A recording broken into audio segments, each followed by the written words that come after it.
And so when you're not hearing, when you are having trouble with your listening, I think the first thing you got to do is just stop. Be still.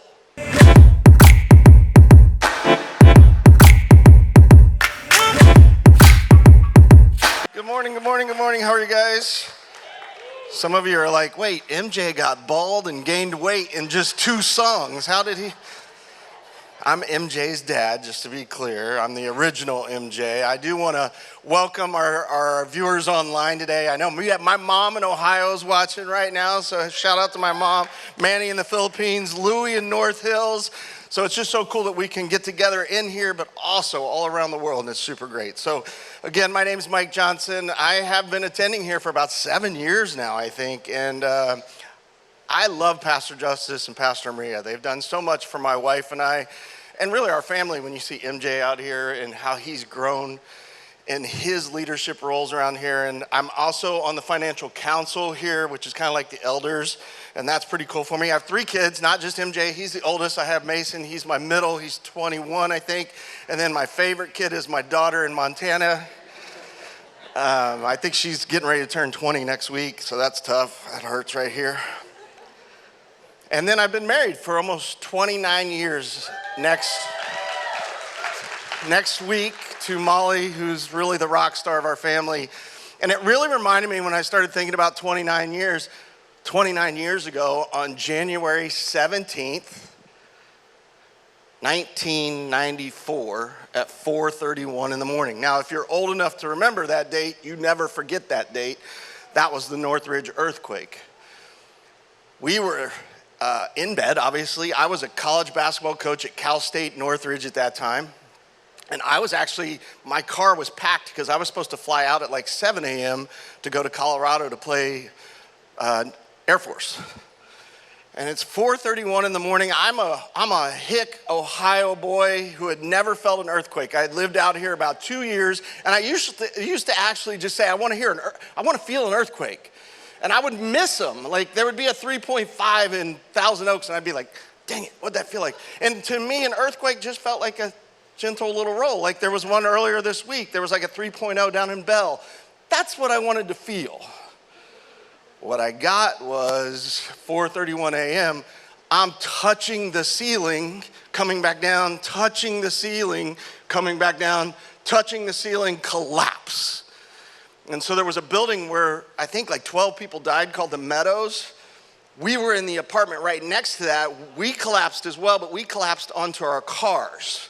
So we didn't collapse onto people. What was below us was the cars. And so this is my first earthquake. I screamed like a little girl. And I honestly had no idea what was going on. Because in my mind, I had heard a lot about earthquakes, but I'd never listened to know what to do or what they really were. And so for me, I honestly thought the Russians were bombing us. That's what I thought. I thought, well, we've screwed up somehow, and this is the big one. And so I had never really thought much other than I thought it was kind of going to be kind of fun. And I had never really listened to anything to do when there was an earthquake. But luckily, my wife had. And the first thing she did, she put us in that door frame, right? And we were just there, and everything was wet because our toilet had popped. Our refrigerator had moved clear from our kitchen to the dining room. There's a Volkswagen Bug. We're sitting at about a 45-degree angle. And because the toilet had overflowed, everything was wet. And I was not a Christian at that time, but I did say, oh God, I wish we weren't wet. And I'm not kidding you, like a 6.1 hit, aftershock, and the towels fell out right into my lap. And I was like, well, that was cool, thank you. We eventually got out, took the firemen. A long time we could hear the firemen and the policemen talking like there's a body over here, we've got this. And it was a scary, scary time. But up until that point, I had just never really listened on what to do about an earthquake. Now, I'll tell you what, I know everything about earthquakes now. I have an app that tells me when there's one. And I am the most chivalrous guy in the world. I open doors for my wife every day. She'll tell you.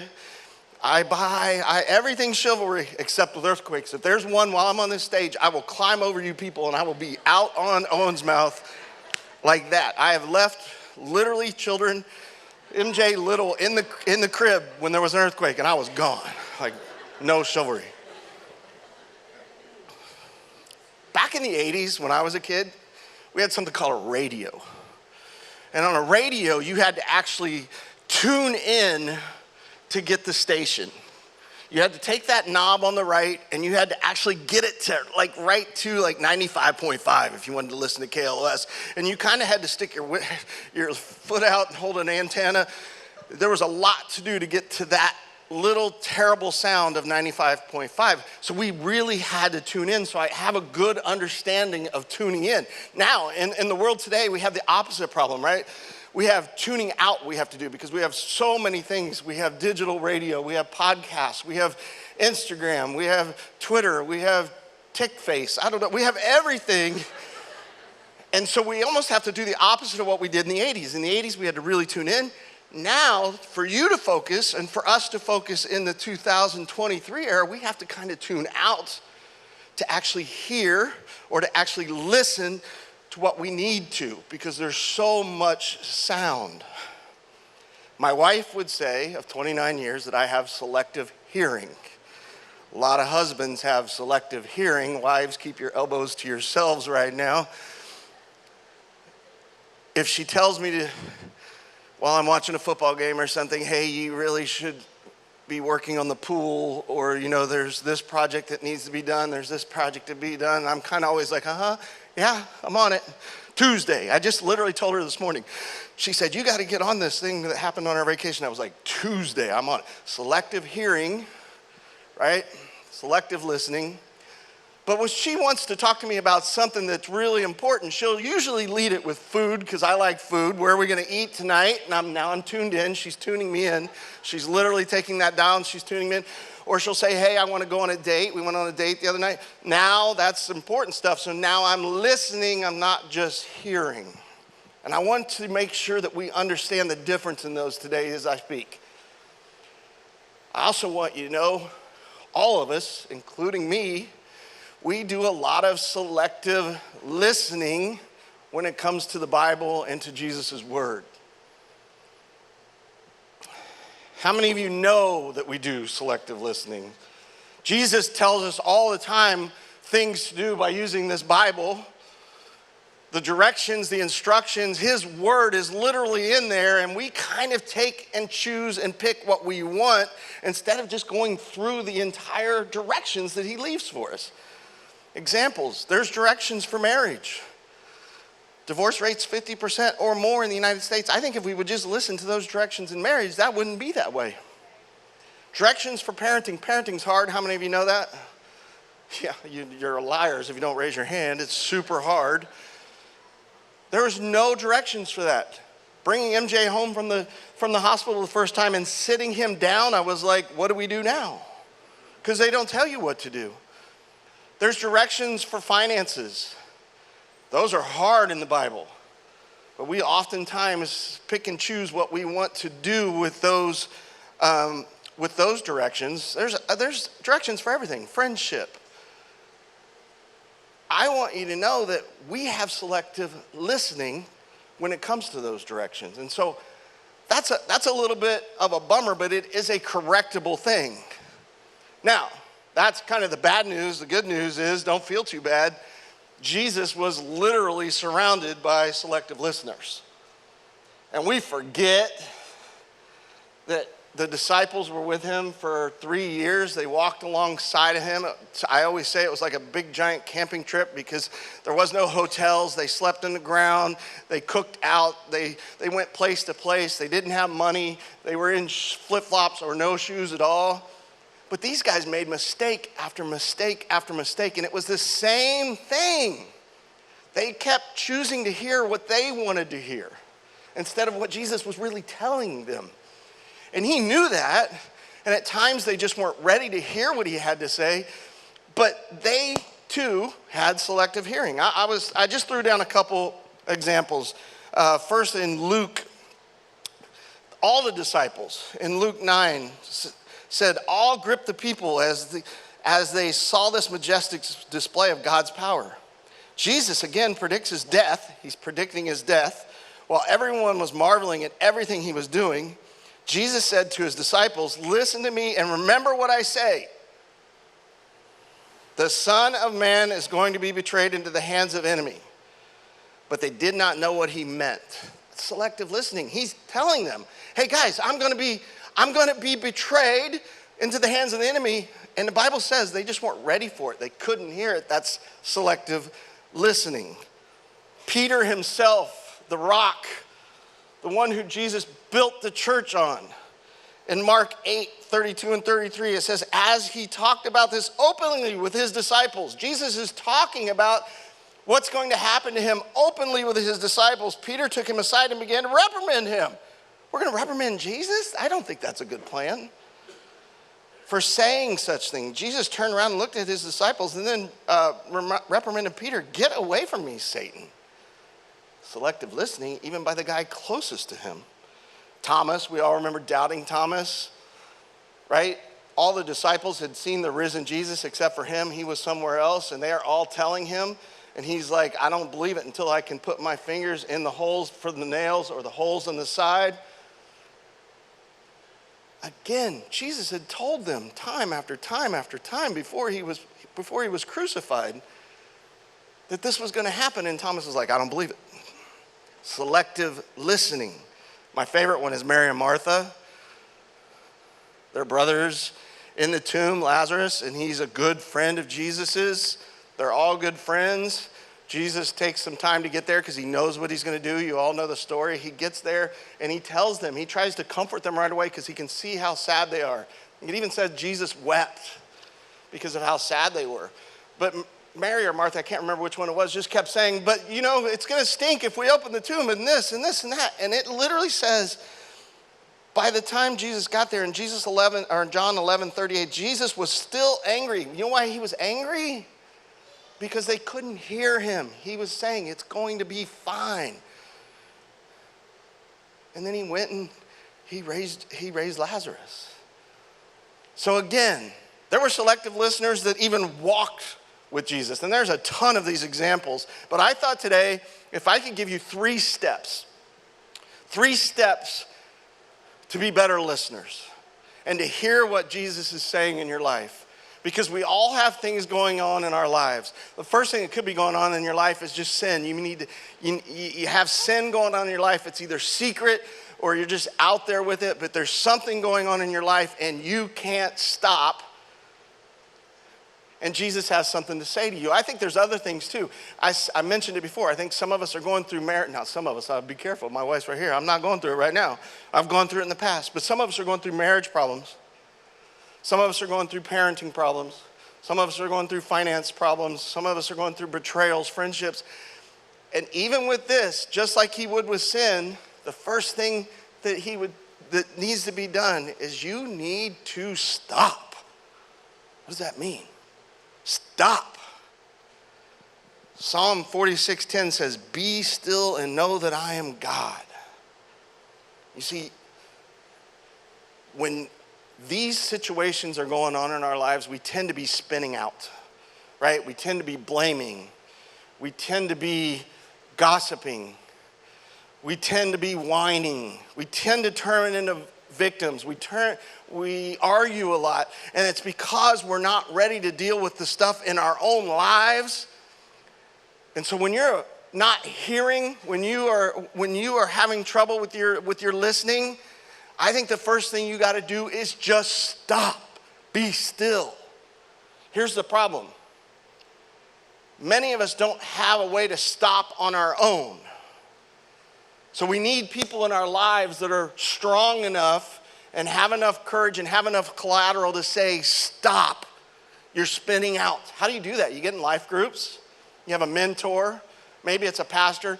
Honestly, maybe today it's a pastor from stage that's just saying, stop what's going on in your life. Be still. Because you can't tell what's going on because you're trying to handle everything on your own. It's no different than what we read in the scripture about these disciples. They're trying to handle Jesus' death on their own. They're like, no, I don't want you to. That's not what's going to happen. No, stop. Stop what's going on in your life. Trust whoever it is in your life. And if you don't have someone in your life, get in the next life group series. Be accountable. You know, I was thinking back to MJ was probably like 10 and our other son was 9. And they were on the couch jacking around one day and MJ just kept picking on Mason. Mason at that time was a fighter. He liked to fight. Michael's not the fighter. I used to joke if we went into a seedy situation, I would say, Mason, you go low, I'll go high, Michael, you pray. Now, I would say, you guys take care of it and I'm gonna go pray. But Michael just kept picking on him that day. I don't know. And I'm watching it from the other couch and I'm letting it go because I'm dad. Molly's starting to worry a little bit. And he kept going. And all of a sudden Mason just went, wham. And I heard the air go out of his lungs. Like it was, and then there was just a mix up for like 30 seconds of dust. And I finally just stood up and I said, stop, get to your rooms. And I separated them and they went to their rooms. And I went into Michael's room first, MJ, and I said, that is your fault. And and then I walked out. And how many of you know we have to pretend sometimes as parents? I'm kind of laughing because I wasn't really upset. I went to the other room and I was like, you can't hit your brother. My point is, there had to be someone in their life at that point that just said, stop. And that sounds harsh when I say it. It even sounds harsh when I was backstage reading, but it does need to happen in your life.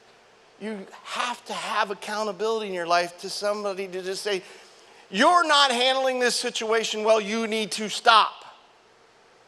And that's where you get it, is it starts right here. The second thing you got to do is you got to then, once you stop, you got to seek silence. You have to seek silence. I think that's difficult. Mark 1 says, Jesus, before daybreak, the next morning, Jesus got up and went out to an isolated place to pray. I'm just telling you, if Jesus, the Son of God, has to go to an isolated place to pray, you need to as well. We have to find those spots where we can go get away and pray. We have to stop the behavioral pattern, and then we have to go somewhere and we have to pray. If you're like me, I have every D there is. ADD, ADHD, I have them all. It's really hard once I stop to sit in a room and it's just quiet. But you got to find a way. That's a discipline. That's a discipline. To be able to go sit under a tree, to be able to go sit in a closet, to be able to just get away. Moms, especially single moms, I don't know how you do the job. It's tough. But B, if you don't find a way, they're coming for you. You got to go pray. You got to listen to what God's saying. He has something for you. He does, but you can't hear it when you're spinning out and you're sinning out and all this is going on over here in your life. You can't hear what he has to say. It's literally the old radio. You have to tune it. But it doesn't matter if you tune it if you keep talking. Be silent. You want to know why this church is growing, why this church has the hand of God on it? Because your pastors take the month of July to go be silent.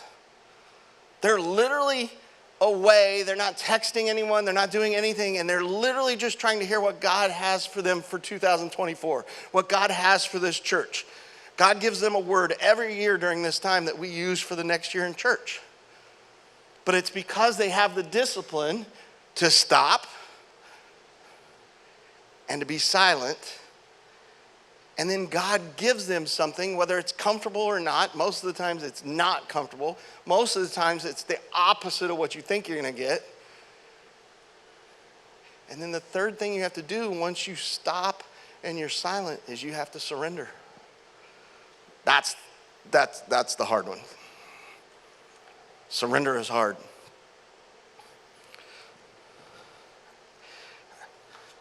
Jesus in Luke 22 is getting ready to die. He knows he's getting ready to die, and he heads up to the garden and tells his guys to stay there, right? Stay right here.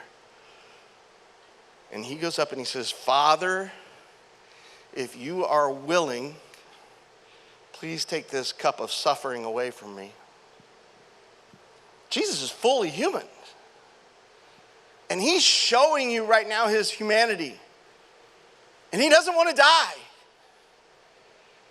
And he knows it's going to hurt. He knows it's a terrible death. And he's on his knees praying to his Father for him to take this cup away. Here's the money, though. He says, yet I want your will to be done, not mine. See, I think when we're going through these tough red zone things in life, whether it's our marriage, kids, our finances, whatever it is, if we don't stop and we don't get silent and we don't then surrender to what God tells us in that silence, your life doesn't change. And you skip right back to the beginning and you begin whining, victim, complaining, sinning, whatever it is. That's where we get to. We go right back because we didn't take what he tells us and surrender. At our house, it's called palms up. You are listening to a control freak, a leader, a passionate person who's pretty sure he's right all the time. There's a lot of bad things that come out when I speak about my inner self because I know that's who I am. And it's really hard for me to surrender because I think a lot of times I have better plans than God. God, are you sure? And I think a lot of us are that way, right? But we say at our house, palms up. Because when your palms up, you have to surrender. Jesus didn't want to die, but he said palms up. And he allowed them to put the nails in his wrists. The fact of the matter is, what happens after you surrender, and this sounds hard too, and I don't want it to sound hard, is none of your business. What God is doing in your life when you surrender is none of your business, because the fact is, you probably couldn't handle it if he told you up front. But if you truly get silent, you truly listen for the sounds, you truly surrender and go palms up, he may give you something that blows your mind and it takes a lot of faith to get there. But when you do, the world changes around you. That's what God has for you. Good, more than you can expect. But you can't get there until you surrender. I know when we're in these times with bad things going in our lives and it feels like we can't get our stuff together, and it might just be health, that we say to ourselves a lot of things. We say, we don't know what God's doing. I don't know what God's doing right now. And that's absolutely true. You don't. We say God's plans, they're not my plans, right? Or I hate and love this one when people come up to you and they're like, God won't give you more than you can handle. That is terrible advice. The testimony doesn't even start until you get more than he can handle, more than you can handle. If he could just do what you could do, then there's no God needed. It's when we're at that point where we feel like God has done everything, or I have done everything and I can't do anything else, and now I need God, that God steps in. One window closes, another one opens. I don't know, it gets hard to believe these when you're going through a tough time, doesn't it? Proverbs 3:5 says, trust in the Lord with all your heart. Do not depend on your own understanding. Your own understanding generally is stinking thinking. And we've got to get to God's understanding, and you can only do that through stopping, silence, and surrender. And I know there are people sitting in here today, and they're like, Pastor Mike, you don't know what my marriage is like. My husband won't come to church. I've been married for 10 years. I come here alone every week, and my kids are...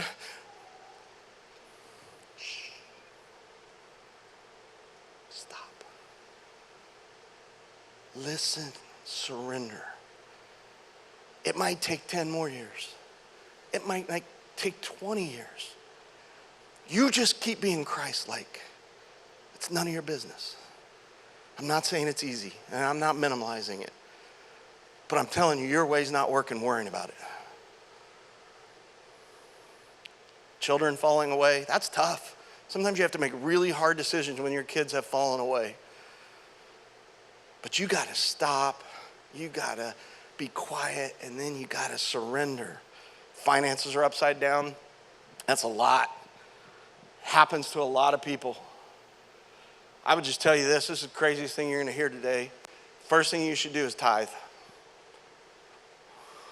Not because freedom needs your money. Because what tithing does when God does that, when you trust God and you surrender in tithing, you learn how to budget.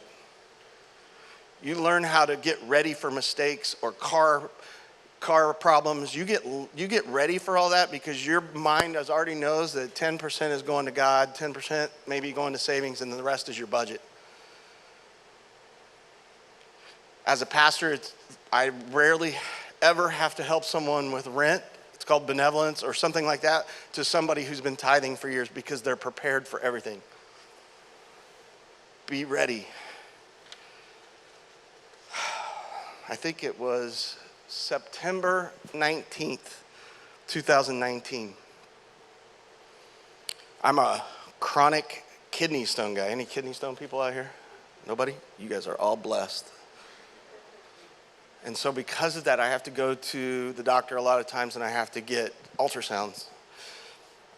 There's like a wing for me there. Like I've paid so much money to go to that. I get my own room. My ultrasound guy's named Carl. We talk about golf. Everything's fine. And he's doing an ultrasound, which I get monthly. And he's going and he runs out of the ultrasound room. And I'm like, where's Carl going? And I thought, man, that must be a big kidney stone. And my doctor came in, she's this big, and she's the scariest human on earth because every time I see her, she's got bad news. And she walks in, she goes, I need to see you in the other room. And I walked in the other room, and I'm thinking, how big is this kidney stone? And she says, you have cancer. Well, no. I was coming in here to hear about a bad kidney stone. Now all of a sudden, kidney stones, who were the worst thing in my life, sounded like, I'll take that over cancer. And I had the C word. And guess what I started doing? Listening. I needed to know everything that was going on. She sent me to a surgeon down in Woodland Hills, and he's the best in the world, right? Everybody's always the best in the world at this surgery. And as Molly and I sat there and listened to him, and we were listening intently, I do just remember looking out the window as he was talking and just seeing the valley and thinking to myself, how, like, what's going on? And he said, I'm going to have to take out half of your kidney. And so we did a surgery. I think there's a picture of me right after my surgery. You see my dogs love me and my wife love me. There's no picture of my kids. MJ. They ripped that kidney out. I had tubes. And that hurt.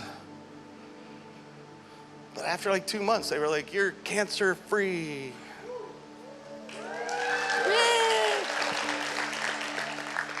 Hold tight.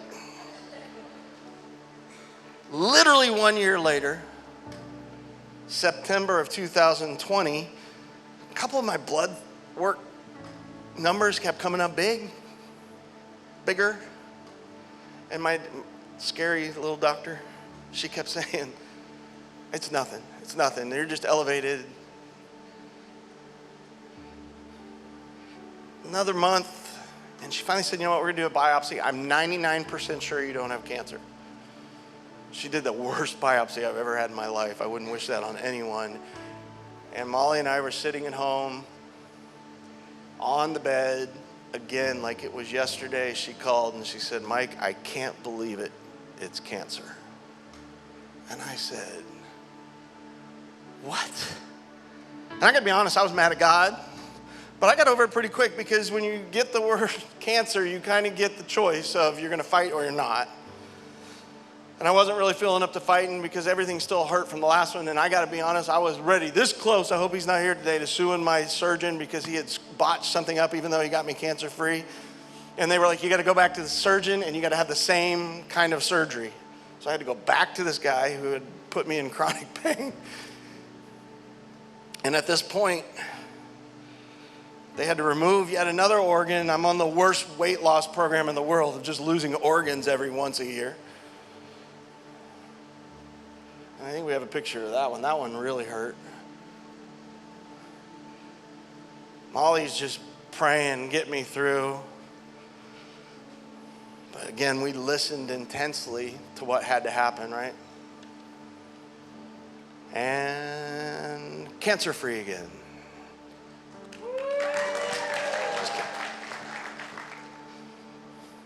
I got to skip a year. And last September, it only happens in September, numbers are back up. And I'm like, I can't do it. I can't. It hurts. I don't want to. And she says, your cancer's back. Different mentality this time. I was actually in the doctor's office alone. And I heard a different thing this time. The first time they said curable, and this time they said manageable. I need you to talk about that a little bit. And they said you're going to have to start radiation and a bunch of other treatments. I just had one Monday that literally I hate. And I went different this time. I got mad. Oh. To me, I heard a death sentence. I had dread. I became a victim. I was in pain. I had that same pain that I had with the first two. Wasn't myself. And when you have cancer, they never give you a good option. They give you like 3 bad options, and you have to pick the worst of the bad. And that's where it was again. I'm like, I don't want to do this. And I was mad, like mad at God. Like God and I, now we have a relationship and he can handle me being mad. How many of you know that? But we were not having very fun discussions. It was tough. And I had argued with Jesus for a solid month. And I know that Molly was getting very worried because I wasn't willing to move forward. I was like, call it. Not doing it. I was righteous, I was blaming, and I was disappointed in our God. And I was out of control. Because you would come up to me, because MJ would talk about it every time he got on stage, and I would be like, I'm fine. I'm fine. I didn't want to shake your hand. Honestly, I didn't want to come to church. I'm the boys athletic director at Heritage Christian. I'm also an assistant basketball coach. And our girls athletic director's dad is a pastor, and he's a strong man. And he invited me to lunch, and we were up at Lure. And he said, you need to stop. What? You need to stop. And he said this cancer, this third one, has nothing to do with you. I'm the one dying here. Felt like it has a lot to do with me. And he said, it has nothing to do with you. And he gave me a book. And I got to be honest, I was on my way to treatment that day. And I got up and I pushed the piece of fish to the side, said thank you, didn't even offer to pay because I didn't really, I was pretending. But I was out. And he gave me a little book. Couldn't tell you what it was because you know what I did with it? Threw it away, walked out, went to my treatment. And him saying that to me felt like a death sentence. Because I felt what I heard, because I wasn't listening, was, hey, you might die here, but everyone else is going to see what you're going through. And it's going to work out for the kingdom. And I was not ready for that. And he said, Mike, it's none of your business. So I said I was the assistant basketball coach. I get back to school that day, and I'm out in the parking lot. I skipped practice because, again, I'm in a bad spot. And I see all our yahoos come out, and they're like running around, and all of a sudden, and I'm turning back into athletic director, like, why are these guys not in class? What are they doing? And they come down, and they start circling around me in the parking lot, and they're chanting 3-0, 3-0. You're going to do it, coach. You're going to do it. And our theme became, we do hard things. And I got into my truck, and I was like, checkmate, they got me. It's not about me. It's going to have to be about these guys. Pulled out. By the time I got out of the parking lot, I was like, I have no choice. Palms up. Surrender. I started 38 days of radiation, which takes about 2.5 months. Puking, aching, pain, sleeping, lots of sleeping. I began praying daily because I had to take it off of me, and I had to stop, and I had to be silent, and I had to surrender. So every day of radiation, I would walk in and I would pray for one person. And how I would do that is I'd lay down in the radiation tank, whatever it is, machine, the devil, and I'd have a clear mind, and I would say, God, give me somebody to pray, and he would every day. And I would just spend the 20 minutes praying for them. My wife was doing the same thing along with me, and your name might be on there. But I prayed 38 straight days. I could only eat mashed potatoes and ice cream, which is, if you're gonna be sick, those aren't two awful things. And I had to just sit, be still, be silent, and listen. I had to listen who to pray for, what to say. And God kept telling me every day, your recovery is none of your business. That's a scary place to be. And he forced me to tune in, like that radio, he forced me to tune in to him.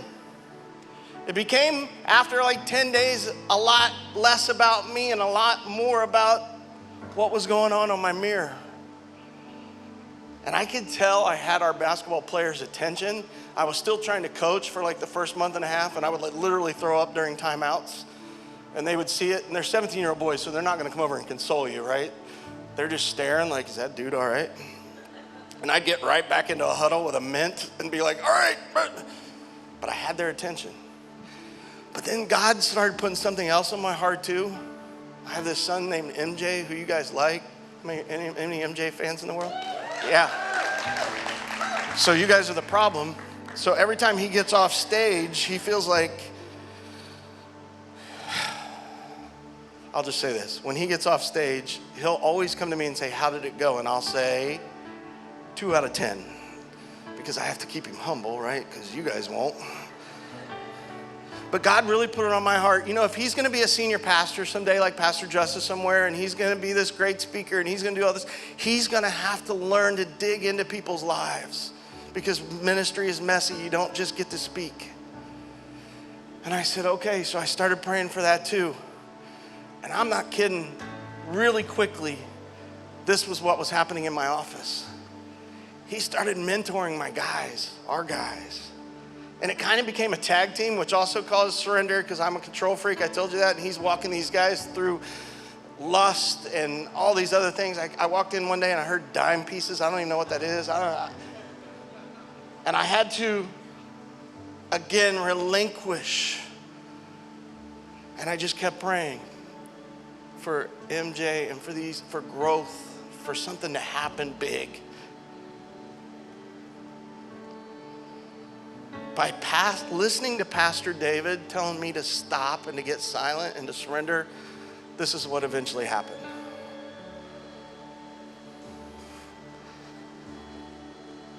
My guys are getting baptized.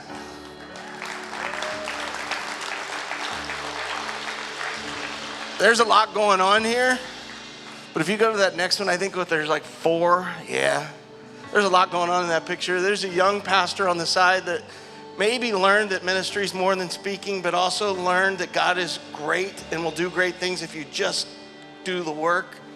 There's 3 guys in the middle who I get to spend my entire rest of eternity with. And then there's an old guy on the side that learned at the age of 54 that if you trust God and you make it not about you, great things will happen.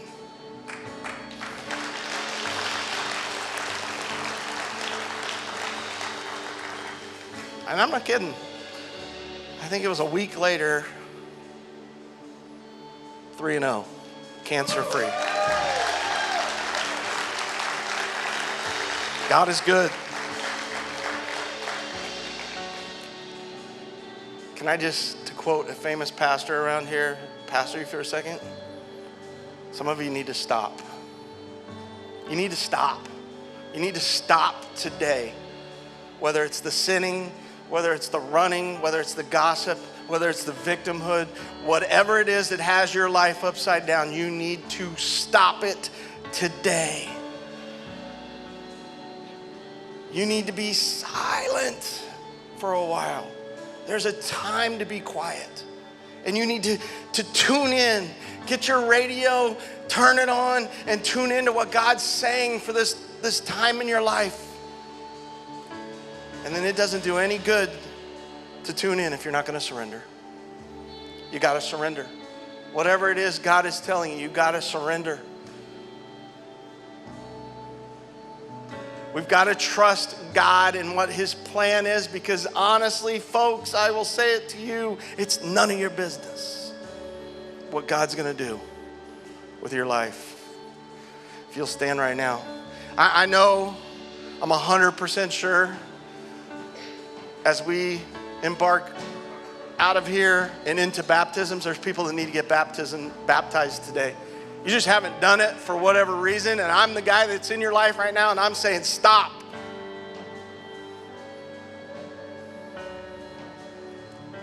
We have everything: flip-flops, shorts, shirts, sunblock if you're bald.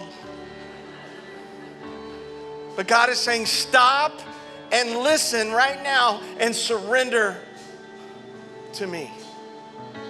And then there's the rest of you who have maybe been trying to stop, or you're in the middle of something. I just want you today to know that it's going to be okay, but it's going to be hard. Can I just ask a question? You don't have to raise your hand if you don't want to. Is there any cancer fighters in here? Yeah.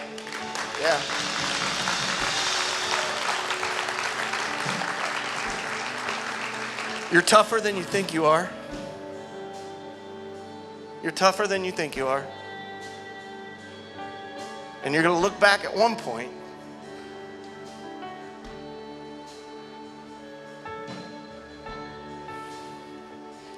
and you're going to say, I'm glad I made it through it. It sucks. I know I got to get off stage here. I feel him. The hook is behind me. I'm going to just say a quick prayer.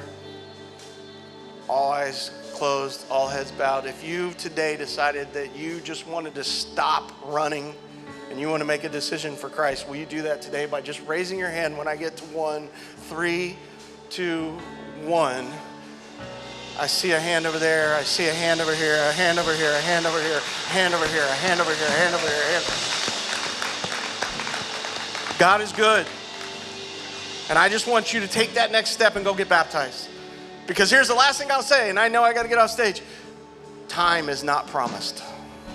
Time is not promised. Trust me on that one.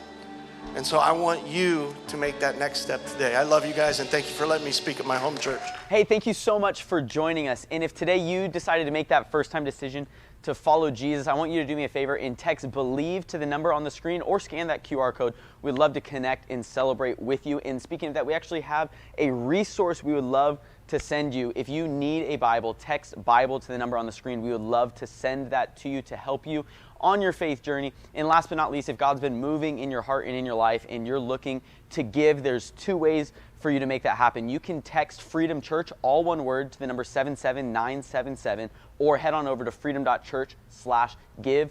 Thank you again, and we can't wait to see you next time.